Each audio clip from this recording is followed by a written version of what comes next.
are. Okay, so my name's Belle, and I'm going to be talking about the negative impact of participation trophies.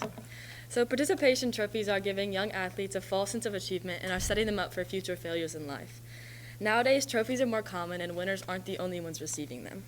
These trophies are given out for just being involved and are allowing kids to have no internal motivation towards sports, leaving a negative physical and mental impact on the child and their lives. Praise is becoming a consolation prize, and this led me to my question: to what extent do participation trophies negatively impact the youth? Participation is defined as a simple action of taking part in something. These awards are to recognize a child solely for participation. They are given to a child athlete no matter the realistic place that they finish in. In a Reason Root poll from 2014, 57% of Americans believe that only winners should receive trophies, and this leaves the other 43% to be the reason that award and trophy sales are now a $3 billion a year industry. Many coaches have also noted the effects they have seen on athletes. For example, youth coach Remy Abrams has reported that when awards are given out to kids like candy, they decrease in value and lack the ability to build one's self-esteem. Self-esteem is one of the most important personality traits a person can obtain and build when in early stages of life.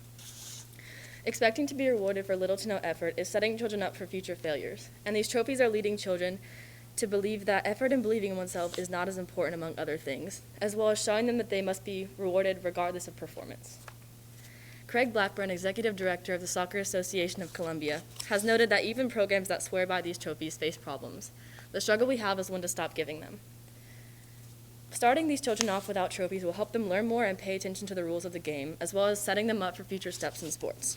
They will be motivated not for a trophy, but for competition and for playing the sport they love and being good at it.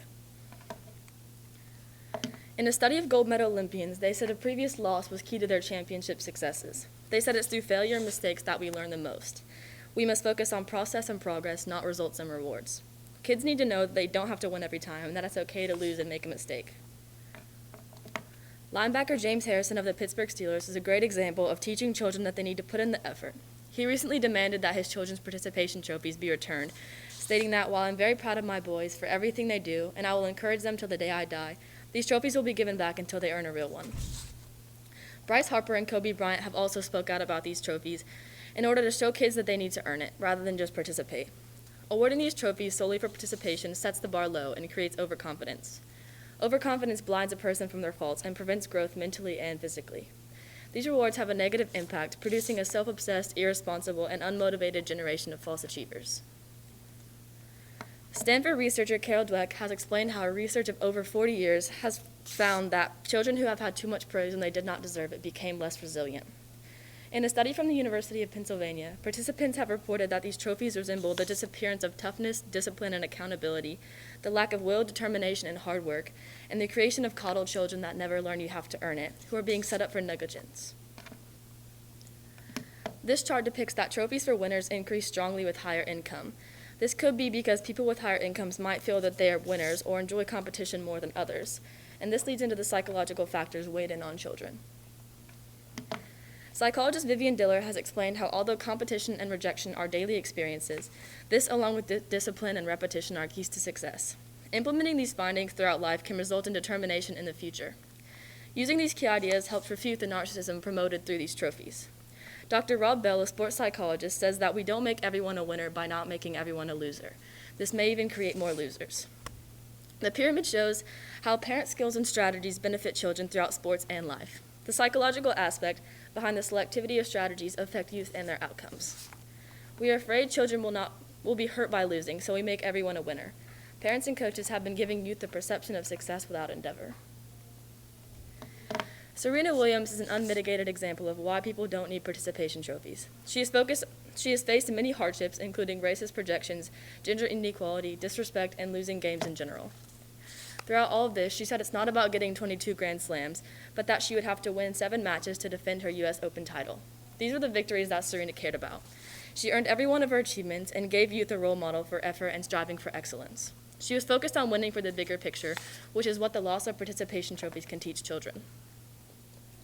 The Satisfaction with Life scale from 2018 has showed that boosts in self-esteem and success tend to result in higher scores.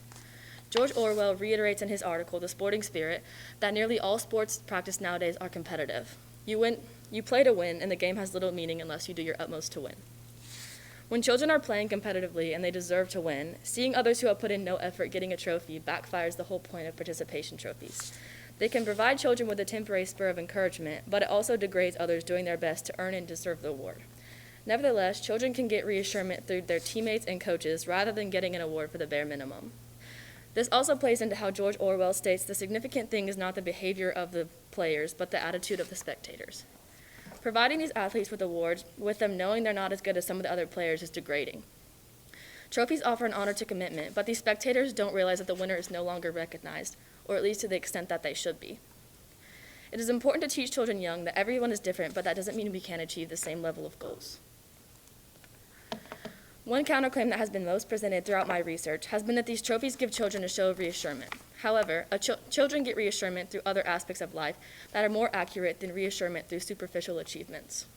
Another counterclaim presented has been that these trophies are a remembrance piece for children to hold on to and to be proud of. Even so, children will be holding on to an award they didn't actually earn. There are also other tokens of remembrance that could be received, including t-shirts, ribbons, or other things bought by the coach for the players.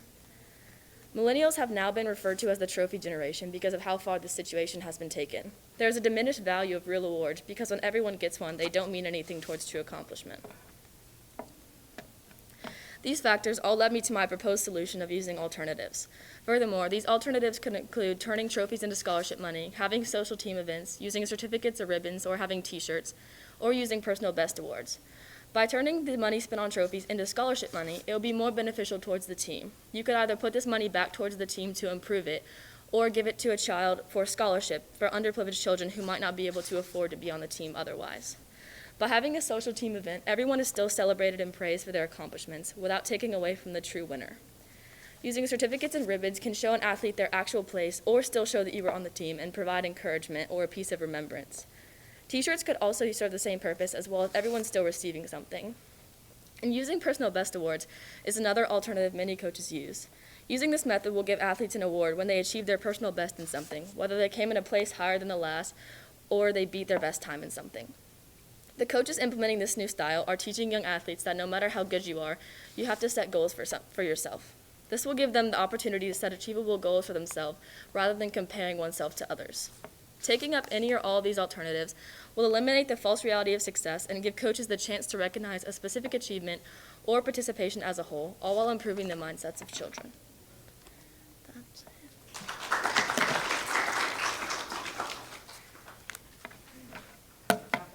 Thanks. All right, a couple of questions for you to finish this off. So question one, how did you handle the different perspectives in order to reach your final conclusion? Okay, so the different perspectives that I use, I searched for information that would support my possible solutions that I already had, because I originally knew that I just didn't support participation trophies and that I wanted to find solutions that would still give the same idea of achieving that, but so I used perspectives that would fall in line with that, so I ended up finding alternatives that would still be the same idea, I guess. Okay. And then if you had more time, what additional research would you conduct related to this issue? Okay, so what I wanted to do was, if I had extra time, was go more into personal best awards or my solution in general, because I found a lot of coaches in schools that have implemented actually using the personal best awards, and I wanted to see how that affect children rather than participation trophies. So I would have gone more into that aspect, but I just didn't have enough time to put it in, so I would do that. Okay. All right. Thanks a lot, Bill. Oh gosh. I think you